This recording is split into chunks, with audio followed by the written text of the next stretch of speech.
আসসালামু আলাইকুম। আপনাদের এলাকায় এই পিঠাটাকে কি পিঠা বলে? আমরা তো এই পিঠাটাকে সিট পিঠা বলি, সিট্টুটি পিঠা। আপনারা কি পিঠা বলেন অবশ্যই কমেন্টের মাধ্যমে জানাবেন। এই পিঠা বানাতে গেলে চুলার অবস্থা থাকে না এক, কিন্তু এই পিঠাটা খেতে, এই পিঠাটা দিয়ে গরুর এই যে ঝোল, এটা দিয়ে গালে দিব,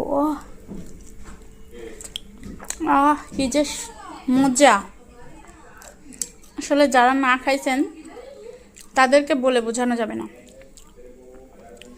যে গরু গোস্তের ঝোল দিয়ে এই পিঠাটা যে এত মজা, সেই স্বাদ।